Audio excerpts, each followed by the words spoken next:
Hi folks, this is Juan from the Digital Photo Experience. I'm here in Western North Carolina leading one of my waterfall tours. And I wanted to give you a couple of tips on shooting waterfalls.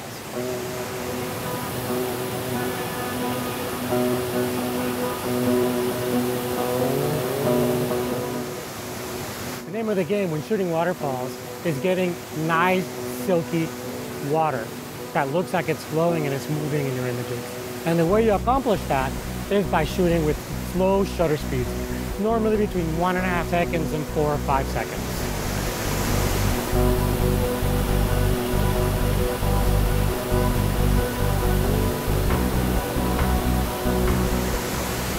The rule of thumb, as far as which speed to use, is going to be based on the flow of the water, how fast the water is flowing, and the amount of water that's coming down. So for example, when you have a lot of water and the water is moving very fast, you want to use something like 1.5 seconds. When you don't have as much flow and the water's not moving as slowly, it's moving slowly, you may go up to 4 seconds or so.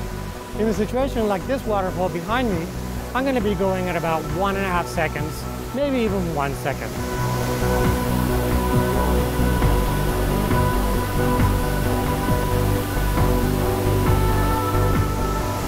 The way you accomplish that is by doing a couple of different things. First is to use the lowest ISO your camera can handle. For example, ISO 100, some cameras can do 50, and some cameras can only go down to 200, but that's okay. There are a couple of techniques that you can use to get that slow shutter speed, and I'll tell you about those in a second.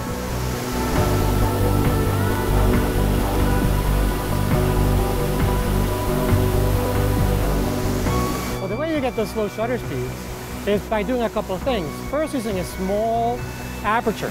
And the way you're going to use that small aperture is to stop down your lens, usually between f8 to f16. You probably don't want to go down to f22 because that may degrade your image quality. The other thing that you want to do is use a neutral density filter.